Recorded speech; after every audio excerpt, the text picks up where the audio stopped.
सो हे one आप लोग का बहुत बहुत स्वागत है हमारे यूट्यूब चैनल स्टडी पॉइंट रहा में। तो गाइज आप लोगों के लिए मैं यूपी पुलिस का टॉप 30 जीके जीएस का प्रीवियस ईयर क्वेश्चन लेकर आई हूँ गाइज, जो आप सभी स्टूडेंट के लिए बहुत ज्यादा इंपॉर्टेंट होने वाला है गाइज। तो आप सभी स्टूडेंट से बस इतना ही रिक्वेस्ट है कि प्लीज वीडियो को एंड तक जरूर देखिएगा एंड कोशिश करिएगा इसका नोट बनाने का, और मुझे कमेंट करके जरूर बताइएगा कि आपसे जो है वो कितना क्वेश्चन करेक्ट हुआ है।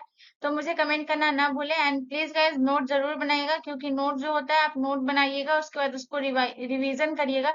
तो आप जितना ज्यादा जो है रिवाइज करेंगे आपके लिए जो है उतना ही ज्यादा बेनिफिट होगा, उतना ही ज्यादा जो है आपके लिए चीजें क्लियर आउट होगी और आप अपने लिए सिलेक्शन ले पाएंगे। तो गाइस नोट बहुत इंपॉर्टेंट होता है, नोट एंड रिवीजन ये दो चीज बहुत मायने रखता है गाइस। तो चलिए बिना देर के इसे स्टार्ट करते हैं। तो हमारा पहला क्वेश्चन है, क्वेश्चन नंबर 1 है गाइस। क्वेश्चन नंबर 1 हमसे कह रहा है कि उत्तर प्रदेश की एकमात्र नदी कौन सी है जो हिमालय से नहीं निकलती है। ठीक है, तो यहाँ पे सिर्फ एकमात्र ऐसी नदी है जो हिमालय से नहीं निकलती है, और आपसे पूछ रहा है कि कौन सी नदी है जो हिमालय से नहीं निकलती है। तो आपके option A Ramganga, option B Gomti नदी, ऑप्शन सी घाघरा नदी, या ऑप्शन डी गंगा नदी। सो गाइस इसका करेक्ट आंसर होगा होगा option number B is the correct answer, क्योंकि देखिए रामगंगा घाघरा गंगा ये सब हिमालय से निकलती है, लेकिन उत्तर प्रदेश की जो गोमती नदी है वो हिमालय से नहीं निकलती है। ये आप ध्यान रखिएगा। तो ऑप्शन बी जो है वो करेक्ट आंसर हो जाएगा। चलिए नेक्स्ट क्वेश्चन की तरफ। अगला क्वेश्चन हमारा क्वेश्चन नंबर 2 है गाइस। क्वेश्चन नंबर 2 हमसे कह रहा है कि किस गवर्नर जनरल के समय वर्नाक्यूलर प्रेस एक्ट को समाप्त किया गया। ठीक है, तो सबसे पहले अगर बात करें वर्नाक्यूलर प्रेस एक्ट को जो है पारित कब किया गया, तो ये भी आपको ध्यान रखना है। अगर आपसे पूछे कि पारित कब किया गया, तो पारित इसे किया गया था 1878 को, 1878 को जो है इसे पारित किया गया था। ये आप ध्यान रखिएगा, 1878 में जो है इसे पारित किया गया था। ठीक है, तो सबसे पहले आपको ये ध्यान रखना है कि 1878 में तो इसे पारित किया गया, लेकिन आपसे पूछ रहा है कि किस गवर्नर जनरल के कार्यकाल में इसे समाप्त किया गया। तो आपसे ये भी क्वेश्चन पूछ सकता है कि किस गवर्नर जनरल के कार्यकाल में जो है इसे स्टार्ट किया गया था। तो लीटन के कार्यकाल में जो है इसे स्टार्ट किया गया था। ये भी आप ध्यान रखिएगा कि लीटन के कार्यकाल में इसे जो है वो पारित किया गया था। ये आप ध्यान रखिएगा। ठीक है, तो पारित किया गया लीटन के कार्यकाल में, और कब किया गया, तो 1878 में। ये आपको ध्यान रखना है। और अगर बोले कि समाप्त कब किया गया था, तो गाइस इसका करेक्ट आंसर हो जाएगा ऑप्शन ए। ठीक है, तो रिपन के समय, लॉर्ड रिपन के समय जो है वर्नाक्यूलर प्रेस एक्ट को समाप्त किया गया। और कब समाप्त किया गया, 1882 में जो इसे समाप्त किया गया। तो ये भी आप ध्यान रखिएगा कि 1882 में जो है इसे समाप्त किया गया लॉर्ड रिपन के समय में, और लॉर्ड रिपन के समय में ही इल्बर्ट बिल आया था। आप ये भी ध्यान रखिएगा। ठीक है, चलिए नेक्स्ट क्वेश्चन की तरफ। अगला क्वेश्चन हमारा क्वेश्चन नंबर 3 है गाइस। क्वेश्चन नंबर 3 हमसे कह रहा है कि उत्तर प्रदेश राज्य का कुल क्षेत्रफल है वो कितना है। तो आपके ऑप्शन है 2,14,814 वर्ग किलोमीटर। आपके ऑप्शन बी है 2,12,315 वर्ग किलोमीटर। आपके ऑप्शन सी है 2,40,928 वर्ग किलोमीटर, या ऑप्शन डी है 2,30,319 वर्ग किलोमीटर। तो गाइस ये आपके उत्तर प्रदेश राज्य का कुल क्षेत्रफल पूछ रहा है, जो कि ये बहुत ज्यादा वीवीआई प्रश्न है गाइस। ये आप ध्यान रखिएगा कि मोस्ट इंपोर्टेंट प्रश्न है। तो ध्यान रखिएगा इसका जो कुल क्षेत्रफल है, इसका ऑप्शन सी जो है वो करेक्ट हो जाएगा। 2,40,928 वर्ग किलोमीटर जो है उत्तर प्रदेश राज्य का कुल क्षेत्रफल है। ये आपको ध्यान रखना है। ठीक है, चलिए नेक्स्ट क्वेश्चन की तरफ। अगला क्वेश्चन हमारा क्वेश्चन नंबर 4 है गाइस। क्वेश्चन नंबर 4 कह रहा है कि निम्न में से चावल की खेती के प्रथम साक्ष्य कहाँ से प्राप्त हुए हैं। ठीक है, तो आपके ऑप्शन ए जमुना घाटी से, ऑप्शन बी गंगा घाटी से, ऑप्शन सी हिमालय की घाटी से, या ऑप्शन डी बेलन घाटी से। सो गाइस इसका जो करेक्ट आंसर होगा वो होगा ऑप्शन डी जो है वो करेक्ट आंसर हो जाएगा। बेलन घाटी से जो है वो चावल की खेती के साक्ष्य, प्रथम साक्ष्य जो मिले वो बेलन घाटी से मिले। और बेलन घाटी हमारा कहाँ है, यूपी में। ये आपको ध्यान रखना है, यूपी में जो है ये हमारा बेलन घाटी है। ये आपको ध्यान रखना है, और ये बेलन नदी के किनारे फैली हुई है। ये भी आप ध्यान रखिएगा, जो सोनभद्र जिले से पश्चिमी भाग से निकलती है। ये आपको ध्यान रखना है। ठीक है, चलिए नेक्स्ट क्वेश्चन की तरफ। अगला क्वेश्चन हमारा क्वेश्चन नंबर 5 है गाइस। क्वेश्चन नंबर 5 कह रहा है कि निम्नलिखित में से किस परत को बेरिस्फेयर कहा जाता है। तो बेरिस्फेयर किस परत को कहा जाता है। तो आपके ऑप्शन ए वायुमंडल की सबसे ऊपरी परत को, ऑप्शन बी पृथ्वी की सबसे ऊपरी परत को, ऑप्शन सी पृथ्वी की सबसे आंतरिक परत को, या ऑप्शन डी पृथ्वी की मध्यवर्ती परत को। सो गाइस इसका जो करेक्ट आंसर होगा वो होगा option C is the correct answer. Option C जो है वो हमारा करेक्ट हो जाएगा, क्योंकि बेरिस्फेयर जो कहा जाता है वो पृथ्वी की आंतरिक परत को कहा जाता है। ये आपको ध्यान रखना है, ठीक है। चलिए नेक्स्ट क्वेश्चन की तरफ। अगला क्वेश्चन हमारा क्वेश्चन नंबर 6 है गाइस। क्वेश्चन नंबर 6 कह रहा है कि पुरुष और महिलाओं में जनन की बीमारी किस विटामिन की कमी के कारण होती है, ठीक है। तो जनन की बीमारी जो है वो किस विटामिन की कमी के कारण होती है।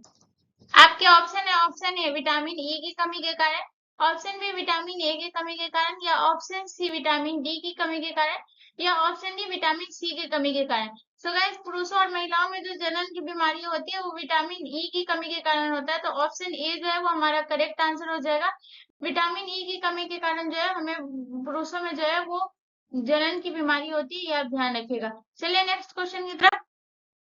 अगला क्वेश्चन हमारा क्वेश्चन नंबर 7 है गाइस। क्वेश्चन नंबर 7 कह रहा है कि किसके शासन काल में प्रथम चीनी यात्री जो है वो भारत आए थे। तो आपके ऑप्शन है, ऑप्शन ए हर्षवर्धन के कार्यकाल में, ऑप्शन बी चंद्रगुप्त द्वितीय के कार्यकाल में, या ऑप्शन सी चंद्रगुप्त प्रथम के कार्यकाल में, या ऑप्शन डी समुद्रगुप्त के कार्यकाल में। और ये बहुत ज्यादा इंपॉर्टेंट है, आप ये भी ध्यान रखिएगा कि प्रथम चीनी यात्री जो है वो किसके शासन काल में आए थे। तो ऑप्शन बी जो है वो हमारा करेक्ट आंसर हो जाएगा। चंद्रगुप्त द्वितीय के शासनकाल में जो है वो प्रथम चीनी यात्री आया था।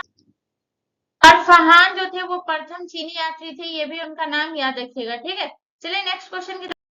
अगला क्वेश्चन हमारा क्वेश्चन नंबर 8 है गाइस। क्वेश्चन नंबर 8 कह रहा है कि खानवा का प्रसिद्ध युद्ध है वो कब हुआ था, ठीक है। तो खानवा का युद्ध आप सभी को पता ही होगा कि इसका युद्ध जो है वो कब हुआ, क्योंकि ये बहुत ज्यादा महत्वपूर्ण है। अगर नहीं पता है तो इसको नोट करिएगा। आपके ऑप्शन ए है 1526 ईस्वी में, ऑप्शन बी 1527 ईस्वी में, ऑप्शन सी 1528 ईस्वी में, या ऑप्शन डी 1529 ईस्वी में। सो गाइस 1526 जो है वो बहुत ज्यादा महत्वपूर्ण है, क्योंकि यहाँ पे आपको पता होगा कि 1526 में जो है वो पानीपत की प्रथम लड़ाई हुई थी। ये आपको पता है कि पानीपत का प्रथम युद्ध जो हुआ था वो 1526 में हुआ था, ये भी आपको ध्यान रखना है, ठीक है। और अगर आपसे पूछे कि पानीपत का प्रथम युद्ध जो है वो किनके और किनके बीच लड़ा गया था, तो ये भी ध्यान रखिएगा कि पानीपत का प्रथम युद्ध जो है वो लड़ा गया था बाबर और इब्राहिम लोदी के बीच में लड़ा गया था, और वो 1526 ईस्वी में लड़ा गया था, ठीक है। अगर बात करें खानवा का युद्ध, तो 1527 में जो है वो खानवा का युद्ध लड़ा गया था। तो ऑप्शन बी जो है वो करेक्ट आंसर हो जाएगा। ऑप्शन बी जो है वो करेक्ट होगा, क्योंकि खानवा का युद्ध जो है वो 1527 ईस्वी में लड़ी गई थी। और यह युद्ध हुआ था बाबर के बीच और राणा सांगा के बीच। यह युद्ध हुआ था, ये भी आपको ध्यान रखना है कि बाबर और राणा सांगा के बीच जो युद्ध हुआ था वो हुआ था बाबर और राणा सांगा के बीच जो हुआ था वो हुआ था खानवा का युद्ध। ये आपको ध्यान रखना है, ठीक है। और 1527 में अगर बात करें 1528 में, तो ये हुआ था आपका चंदेरी का युद्ध।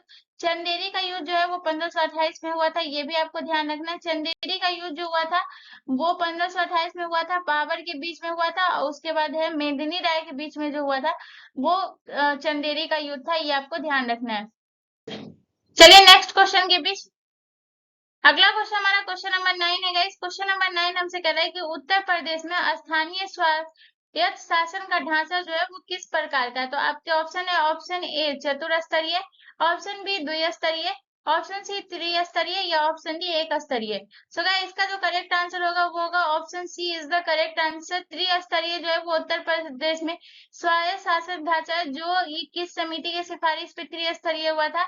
तो बलवंत राय मेहता समिति की सिफारिश पे जो है वो त्रिस्तरीय हुआ था, और अशोक मेहता समिति पे द्विस्तरीय था। ये आपको ध्यान रखना है, ये बहुत इंपॉर्टेंट है, बलवंत राय मेहता समिति वाला। चलिए नेक्स्ट क्वेश्चन की तरफ। अगला क्वेश्चन हमारा क्वेश्चन नंबर 10 है गाइस। क्वेश्चन नंबर 10 कह रहा है कि ताजमहल को कब यूनेस्को की विश्व विरासत सूची में जो है वो अंकित किया गया है। तो आपके ऑप्शन है, option A 1981, option B 1982, option C 1983, या ऑप्शन डी 1984। सो गाइस इसका जो करेक्ट आंसर होगा वो होगा option C is the correct answer. 1983 में जो है वो ताजमहल को यूनेस्को की विश्व विरासत सूची में जो है वो अंकित किया गया था, ये आपको ध्यान रखना है। तो ऑप्शन सी जो है वो आपका करेक्ट आंसर हो जाएगा। चलिए नेक्स्ट क्वेश्चन की तरफ। अगला क्वेश्चन हमारा क्वेश्चन नंबर 11 है गाइस। क्वेश्चन नंबर 11 कह रहा है कि मेंटल के संबंध में निम्न में से कौन सा कथन जो है वो असत्य है। तो आपके ऑप्शन ए है, इसका घनत्व 3.0 से लेकर 5.5 तक है।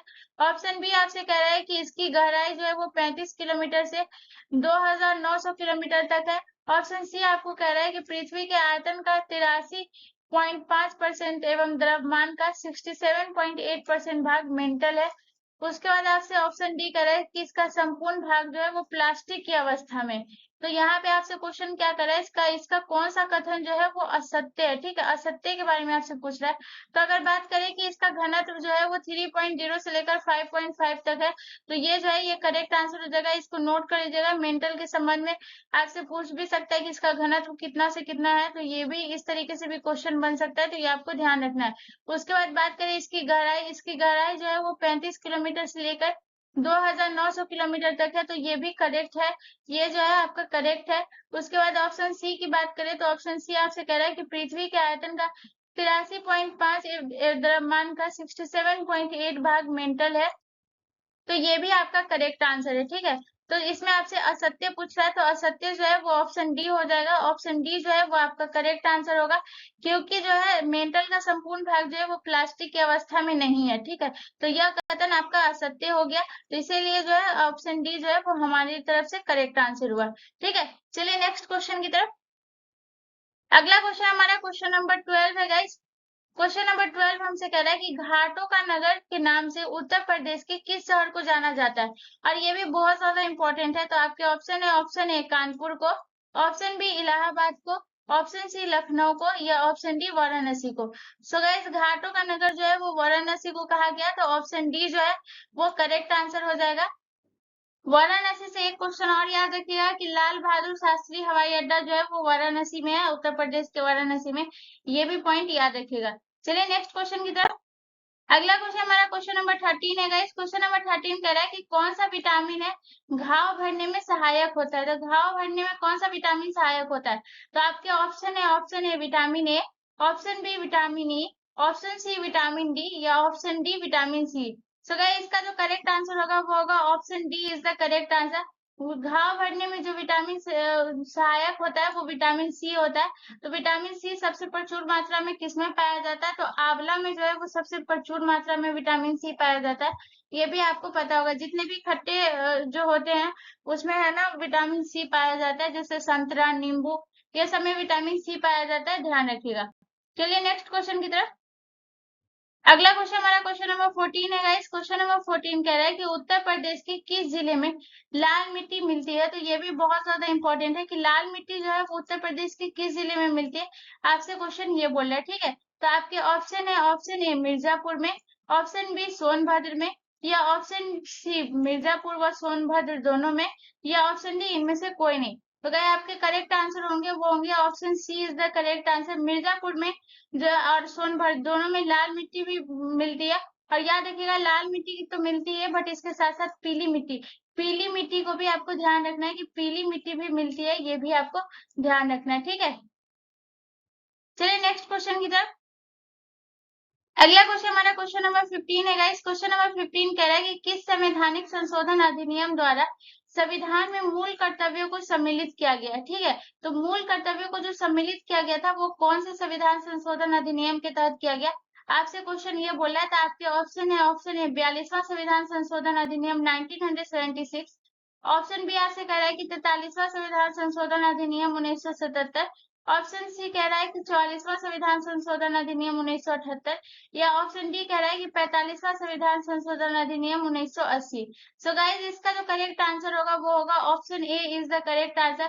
42वां संविधान संशोधन 1976 में जो है वो मूल कर्तव्यों को जोड़ा गया था, और 42वां संविधान संशोधन को ही लघु संविधान कहा जाता है, ये भी आप ध्यान रखिएगा, क्योंकि इसमें बहुत सारे संशोधन हुए, बहुत सारी इसमें सुधार हुए, बहुत सारी चीजों को हटाया गया और बहुत सारी चीजों को जोड़ा गया, इसीलिए जो है वो 42वां संविधान संशोधन अधिनियम को लघु संविधान कहा जाता है। और इसका डेट भी याद रखिएगा, ये कब हुआ था, तो 1976 में, ये भी आपको ध्यान रखना है।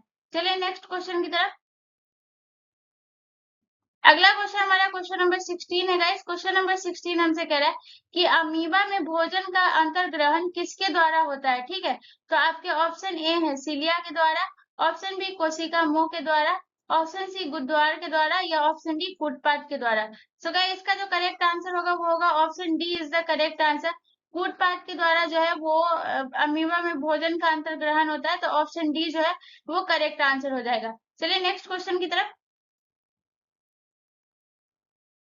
अगला क्वेश्चन हमारा क्वेश्चन नंबर 17 है गाइस। क्वेश्चन नंबर 17 हमसे कह रहा है कि निम्न में से किस दैनिक पत्र का प्रकाशन उत्तर प्रदेश में नहीं होता है, ठीक है। तो उत्तर प्रदेश में कौन से दैनिक पत्र का प्रकाशन नहीं होता है? तो आपके ऑप्शन है, ऑप्शन ए स्वतंत्र भारत का,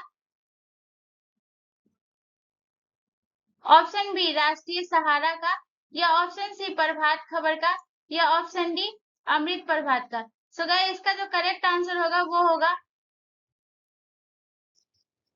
राष्ट्रीय सहारा का, जो है वो नहीं होता है प्रकाशन, ये याद रखिएगा। और उसके साथ साथ दैनिक भास्कर, दैनिक भास्कर का भी प्रकाशन उत्तर प्रदेश में नहीं होता है, ये भी आप ध्यान रखिएगा, ठीक है। चलिए नेक्स्ट क्वेश्चन की तरफ। अगला क्वेश्चन हमारा क्वेश्चन नंबर 18 है गाइस। क्वेश्चन नंबर 18 कह रहा है कि उत्तर प्रदेश राज्य की किस मैदानी जनपद में सर्वाधिक कम वर्षा होती है, ठीक है। तो आपसे पूछ रहा है कि सबसे कम वर्षा जो है वो किस मैदानी जनपद में होती है। तो आपके ऑप्शन है, ऑप्शन ए देवरिया में, ऑप्शन बी इलाहाबाद में, ऑप्शन सी मथुरा में, या ऑप्शन डी बलिया में। सो गाइस इसका जो करेक्ट आंसर होगा वो होगा option C is the correct answer. Mathura में जो है वो सर्वाधिक कम वर्षा होती है, ये आपको ध्यान रखना है। यहाँ अगर औसत बात करें कि औसत कितना होता है, तो औसतन यहाँ जो होता है वो 54.4% जो है यहाँ औसतन वर्षा होती है, ये आपको पॉइंट याद रखना है, औसतन वर्षा, ठीक है। चलिए नेक्स्ट क्वेश्चन की तरफ। अगला क्वेश्चन हमारा क्वेश्चन नंबर 19 है गाइस। क्वेश्चन नंबर 19 कह रहा है कि किस शहर को विधवाओं का शहर भी कहा जाता है, और ये भी बहुत ज्यादा इंपॉर्टेंट है कि विधवाओं का शहर जो है वो किस शहर को कहा जाता है। तो आपके ऑप्शन है, option A Mathura, option B Lucknow, option C Gorakhpur, या option D Vrindavan. So guys इसका जो करेक्ट आंसर होगा वो होगा option D is the correct answer. Vrindavan को जो है वो विधवाओं का शहर कहा जाता है, क्योंकि यहाँ जब पति जो खो जाती है, जिनके पति डेथ कर जाते हैं, उसके बाद जो है वो वृंदावन चले आते हैं, तो इसीलिए जो है इसे विधवाओं का शहर कहा गया, ये आप ध्यान रखिएगा। चलिए नेक्स्ट क्वेश्चन की तरफ। अगला क्वेश्चन हमारा क्वेश्चन नंबर 20 है गाइस। क्वेश्चन नंबर 20 कह रहा है कि उत्तर प्रदेश के किस नगर में हवाई अड्डा स्थित नहीं है, ठीक है। तो आपके ऑप्शन है, option A Padrauna, option B Amausi, option C Babatpur, या option D Amrauli. So guys इसका जो करेक्ट आंसर होगा वो होगा option A is the correct answer. Padrauna में जो है वो एक भी हवाई अड्डा स्थित नहीं है, तो ऑप्शन ए जो है वो हमारा करेक्ट आंसर हो जाएगा। चलिए नेक्स्ट क्वेश्चन की तरफ। अगला क्वेश्चन हमारा क्वेश्चन नंबर 21 है गाइस। क्वेश्चन नंबर 21 कह रहा है कि विटामिन B12 का रासायनिक नाम क्या है, और ये भी बहुत ज्यादा इंपॉर्टेंट है कि आपसे पूछ रहा है कि विटामिन B12 का रासायनिक नेम क्या है।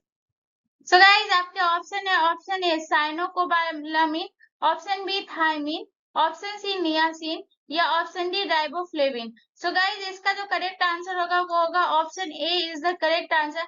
साइनोकोबालामिन जो है वो विटामिन B12 का नेम है, ये आपको ध्यान रखना है कि विटामिन B12 का रासायनिक नाम है साइनोकोबालिन। उसके बाद अगर बात करें विटामिन B3 का, विटामिन B3 का रासायनिक नाम नियासिन है। उसके बाद विटामिन बी का बात करें तो विटामिन बी का नाम थायमिन है, ये आपको ध्यान रखना है। और विटामिन B2 का रासायनिक नाम है राइबोफ्लेविन, ये आपको ध्यान रखना है। तो ये चारों जो विटामिन के जो रासायनिक नेम है ये आपको याद रखना है। अगर आपको याद नहीं है तो इसको नोट जरूर कर लीजिएगा, क्योंकि ये बहुत ज्यादा इंपॉर्टेंट है। विटामिन B12 का रासायनिक नाम साइनोकोबालामिन, विटामिन बी का रासायनिक नाम थायमिन, विटामिन B3 का रासायनिक नाम नियासिन, और विटामिन B2 का रासायनिक नाम राइबोफ्लेविन, ये आपको ध्यान रखना है। चलिए नेक्स्ट क्वेश्चन की तरफ। अगला क्वेश्चन हमारा क्वेश्चन नंबर 22 है गाइस। क्वेश्चन नंबर 22 कह रहा है कि योजना आयोग का अंत किस प्रधानमंत्री ने किया था, यानी कि प्लानिंग कमीशन का जो एंड किया गया वो किस प्रधानमंत्री के द्वारा किया गया। तो आपके ऑप्शन है, option A Atal Bihari Vajpayee, option B I K Gujral, option C Morarji Desai, या option D Narendra Modi. So guys इसका जो करेक्ट आंसर होगा वो होगा option D is the correct answer. Narendra Modi के द्वारा जो है वो योजना आयोग को समाप्त किया गया, और ये कब समाप्त किया गया तो ये भी आपको ध्यान रखना है कि 2014 में जो है इसे समाप्त कर दिया गया, ये आपको ध्यान रखना है। उसके बाद नीति आयोग का स्थापना किया गया, ये भी आपको ध्यान रखना है। चलिए नेक्स्ट क्वेश्चन की तरफ। अगला क्वेश्चन हमारा क्वेश्चन नंबर 23 है गाइस। क्वेश्चन नंबर 23 हमसे कह रहा है कि शिक्षा का अधिकार मौलिक अधिकारों में कब सम्मिलित किया गया।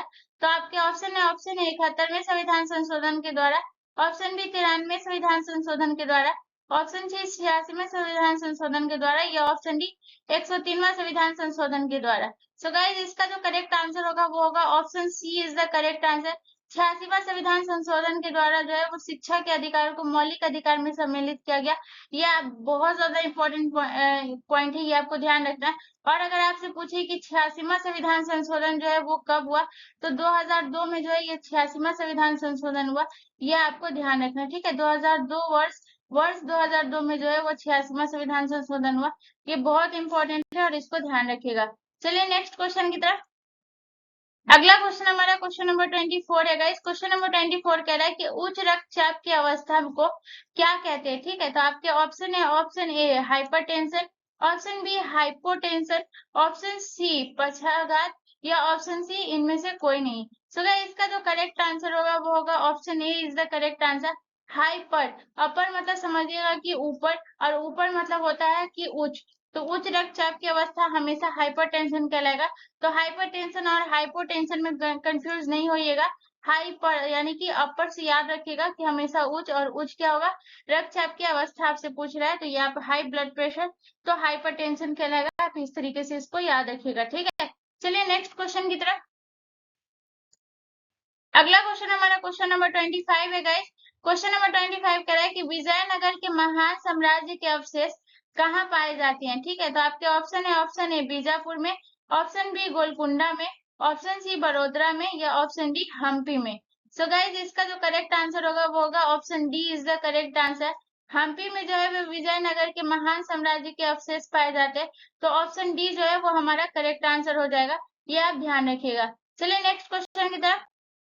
अगला क्वेश्चन हमारा क्वेश्चन नंबर 26 है गाइस। क्वेश्चन नंबर 26 कह रहा है कि कांच की चूड़ियों के उद्योग के लिए उत्तर प्रदेश का कौन सा शहर जो है वो प्रसिद्ध है। तो आपके ऑप्शन है, option A Kanpur, option B Lucknow, option C Firozshah, या option D Bareilly. So guys इसका जो करेक्ट आंसर होगा वो होगा option C is the correct answer. कांच की चूड़ियों के लिए जो उद्योग बहुत ज्यादा प्रसिद्ध है वो फिरोजशाह प्रसिद्ध है, ये आप ध्यान रखिएगा, ठीक है। चलिए नेक्स्ट क्वेश्चन की तरफ। अगला क्वेश्चन हमारा क्वेश्चन नंबर 27 है गाइस। क्वेश्चन नंबर 27 कह रहा है कि बांग्लादेश की मुद्रा का क्या नाम है। और बहुत लोगों को नहीं पता है, तो आप फिगर में देख सकते हैं, यही है बांग्लादेश की मुद्रा। तो इससे क्या, इसका नाम क्या है। तो आपके ऑप्शन है, option A dollar, option B दिनार, ऑप्शन सी रुपया, या ऑप्शन डी टाका। सो गाइस इसका जो करेक्ट आंसर होगा वो होगा option D is the correct answer. Bangladesh की मुद्रा का नाम जो है वो टाका है, ये आपको ध्यान रखना है। रुपया इंडिया का, ये आपको पता ही होगा। चलिए नेक्स्ट क्वेश्चन की तरफ। अगला क्वेश्चन हमारा क्वेश्चन नंबर 28 है गाइस। क्वेश्चन नंबर 28 कह रहा है कि कौन सा विटामिन शरीर में बनने वाले हानिकारक रसायन को नष्ट कर देता है। तो हानिकारक रसायन को नष्ट करने वाला कौन सा विटामिन है। तो आपके ऑप्शन है, option A vitamin E, option B vitamin D, option C vitamin A, या option D vitamin C. So guys इसका जो करेक्ट आंसर है वो है option A is the correct answer. Vitamin E जो है वो हानिकारक रसायन को नष्ट करता है, और सौंदर्य विटामिन के नाम से जाने जाने वाला विटामिन ई कहलाता है। यानी कि अगर आपसे पूछे कि सौंदर्य विटामिन कौन सा है, तो याद रखिएगा सौंदर्य विटामिन जो है वो विटामिन ई है। तो ये बहुत इंपॉर्टेंट है, और हानिकारक रसायन को नष्ट भी करता है विटामिन ई, तो ये ध्यान रखिएगा। चलिए नेक्स्ट क्वेश्चन की तरफ। अगला क्वेश्चन हमारा क्वेश्चन नंबर 29 है गाइस। क्वेश्चन नंबर 29 कह रहा है कि दादा साहब फाल्के पुरस्कार किस वर्ष शुरू हुआ। और दादा साहब फाल्के पुरस्कार जो है वो फिल्म इंडस्ट्री में मिलता है, यानी कि फिल्म क्षेत्र में मिलता है। तो ये आप ध्यान रखिएगा कि दादा साहब फाल्के पुरस्कार जो है वो किस क्षेत्र में दिया जाता है। तो फिल्म क्षेत्र में दिया जाता है। ये स्टार्ट कब से हुआ ये आपसे पूछ रहा है। तो आपके ऑप्शन है 1955 में, ऑप्शन बी 1965 में, ऑप्शन सी 1969 में, या ऑप्शन डी 1975 में। तो गाइज इसका जो करेक्ट आंसर होगा वो होगा option C is the correct answer. Dada Saheb Phalke पुरस्कार जो है वो 1969 में जो स्टार्ट हुआ था, और सबसे पहले यह पुरस्कार मिला था देविका रानी रोनी को। ये भी आप ध्यान रखिएगा, ठीक है। चलिए नेक्स्ट क्वेश्चन की तरफ। अगला क्वेश्चन हमारा क्वेश्चन नंबर 30 है गाइस। क्वेश्चन नंबर 30 हमसे कह रहा है कि निम्न में से किसकी कमी से मधुमेह होता है। मधुमेह मतलब डायबिटीज। डायबिटीज जो होता है वो किसकी कमी से होता है, आपसे क्वेश्चन ये पूछ रहा है। तो आपके ऑप्शन है, ऑप्शन ए हीमोग्लोबिन के कारण, ऑप्शन बी ग्लाइसिन के कारण, ऑप्शन सी इंसुलिन के कारण, या ऑप्शन डी हिस्टेमिन के कारण। सो गाइस इसका जो करेक्ट आंसर होगा वो होगा option C is the correct answer. मधुमेह जो जिसकी कमी के कारण होता है वो इंसुलिन की कमी के कारण जो है वो मधुमेह होता है, यानी कि डायबिटीज होता है। ये आपको ध्यान रखना है। तो होपफुली गाइस आप लोगों को कैसा लगा मुझे कमेंट करके जरूर बताइएगा। अगर अच्छा लगा होगा तो प्लीज गाइस चैनल को जरूर सब्सक्राइब कर लीजिएगा, एंड बेल आइकन पे जरूर क्लिक कीजिएगा मिलते हैं नेक्स्ट वीडियो में गाइस, धन्यवाद।